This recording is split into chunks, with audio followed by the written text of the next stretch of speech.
Most people signing a loan have no idea what they actually agreed to. Not the real cost, not the real timeline, not what happens when life gets messy and they can't pay. They just sign because they needed the money and trusted the number on the paper. That is exactly how people end up trapped for decades. 8 types of loans exist, and right now, there's a good chance you have at least one of them, or you're about to. This video is the thing you should have watched before you signed. Pay attention. Part 1. Mortgage loan. Close your eyes for a second.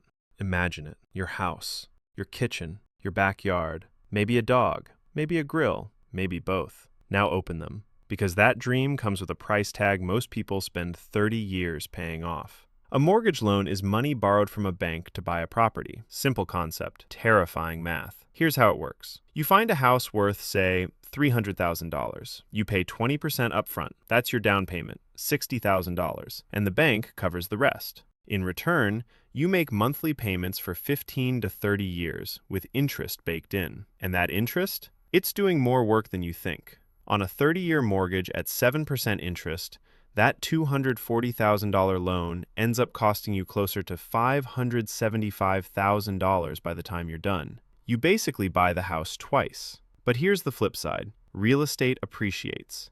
That $300,000 house might be worth $600,000 in 20 years. So you're not just paying a bank, you're, hopefully, building equity. The mortgage is the most responsible debt most people will ever take on. Just make sure you can actually afford the monthly payment, not just the approval letter. Reality check. The bank doesn't care about your dream home. They care about your credit score. Work on that first. Part 2. Auto loan. New car smell, leather seats, that satisfying click of a brand new door closing. Yeah, you're going to pay for that feeling, literally. An auto loan is a loan used to buy a vehicle. The car itself is the collateral, meaning if you stop paying, they don't just call you, they come take the car. Here's the deal in plain numbers. You borrow $30,000 for a car, over 5 years at 8% interest. Your monthly payment? Around $608. Total paid? Nearly $36,500. That's $6,500 handed to the bank for the privilege of driving. Now here's what the dealership won't put on the window sticker. Cars depreciate. The moment you drive off the lot, your car loses 15 to 20% of its value. By year 5, that $30,000 car might be worth $12,000, but you've already paid $36,500 for it. A used car with a lower loan is almost always the smarter math. But people don't finance cars with spreadsheets.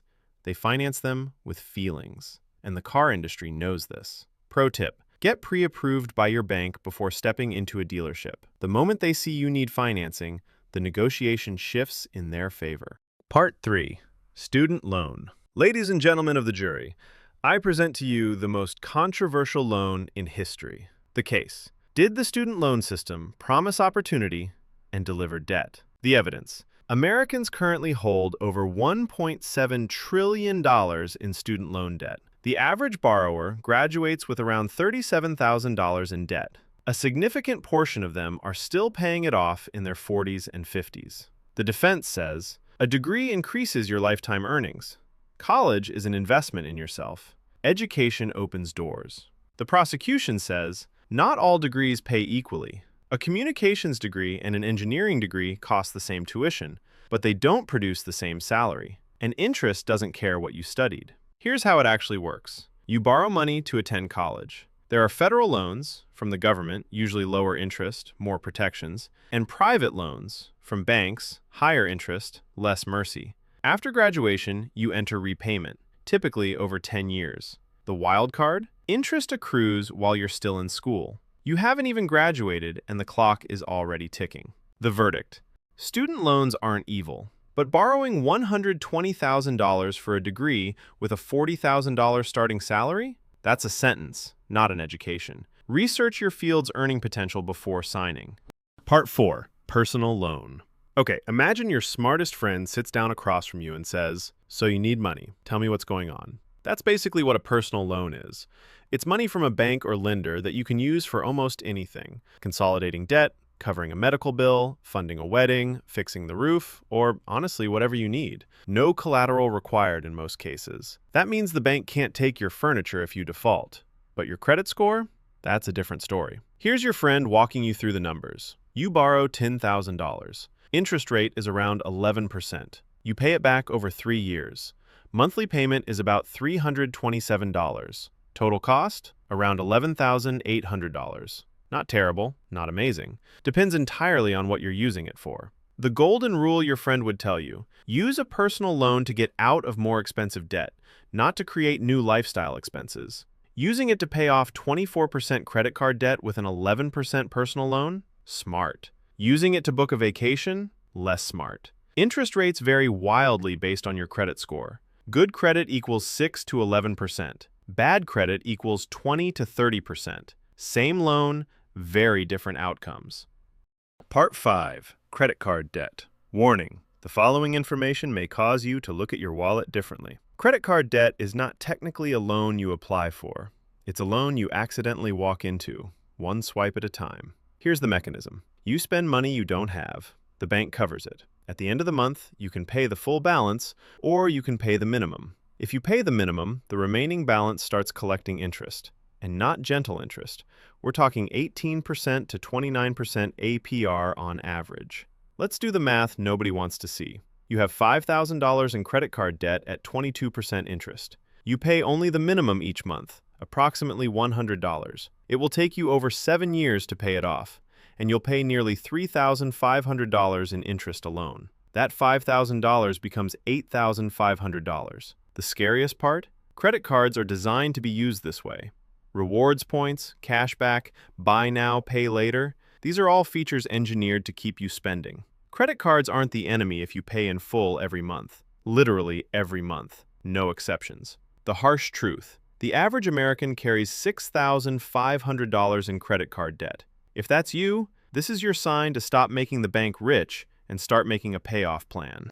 Part 6. Payday loan. Every story has a villain. In the world of personal finance, meet the payday loan. Here's how it starts. You're broke. Rent is due Friday. Your paycheck comes in next Tuesday. You need $400 to survive the gap. A payday loan place says, no credit check, instant approval, get your money today. Sounds like a rescue. It's actually a trap. Here's what they don't say out loud. That $400 loan comes with a fee, typically $15 to $30 per $100 borrowed. So you borrow $400, you owe back $460 in 2 weeks. That doesn't sound catastrophic until you do the annualized math. That fee structure equals an annual percentage rate of 300% to 400%. In some states, over 600%.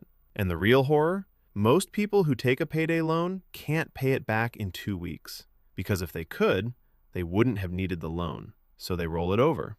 Another fee, and another, and another. What started as a $400 emergency becomes a $1,200 spiral in just a few months. Who uses payday loans? Largely people with no savings cushion, living paycheck to paycheck. Exactly the people least equipped to absorb a 400% interest rate. The rule: this should be the absolute last resort.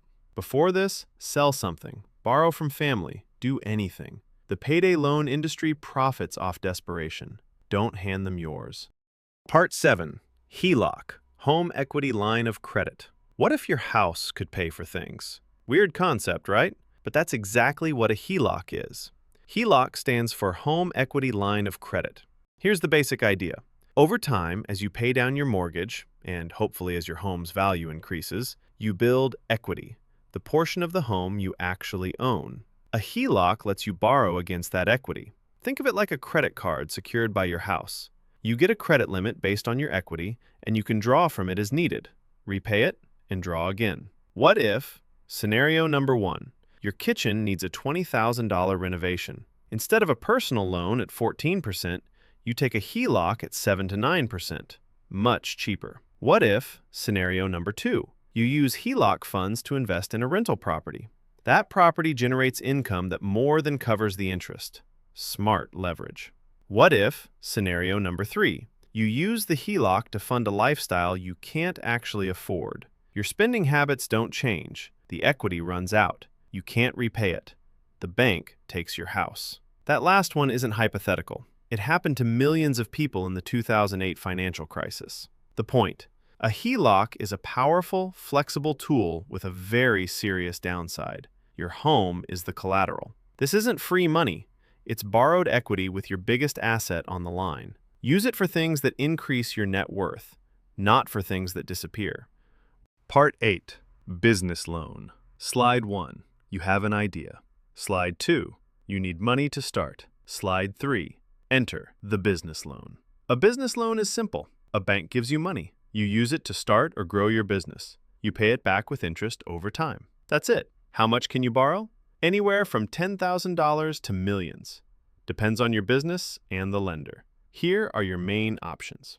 SBA loans, backed by the government. Lowest interest rates, but hardest to get approved for. Bank loans, decent rates, but the bank wants proof your business already makes money. Online loans, fast and easy to get, but the interest is higher. Good if you need money quickly. Business line of credit. Borrow what you need, pay it back, borrow again. Like a credit card for your business. Now here's the part people learn the hard way. Banks don't fund ideas. They fund businesses that already work. No revenue, no history, no loan. Simple as that. The good news? You keep 100% of your business. No giving away ownership to investors. Just borrow, repay, done. One rule. Only borrow when you know exactly how you'll pay it back. A loan behind a solid plan builds something real. A loan behind a guess just creates debt. So there you have it. 8 types of loans, 8 different ways money can either build your future or quietly burn it down. The mortgage builds equity. The auto loan funds freedom, with depreciation attached. Student loans can open doors, if you choose the right door. Personal loans are the useful Swiss Army knife of borrowing. Credit cards reward discipline and punish impulse. Payday loans are a last resort that often makes things worse. HELOCs are leverage with real stakes. And business loans are bets on yourself. Make sure you've done the homework.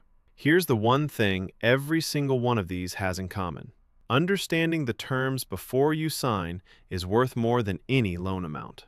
If this broke it down in a way that actually made sense, share it with someone who needs to hear it. And if you want a deep dive into any single one of these, let me know in the comments. See you in the next one. Peace!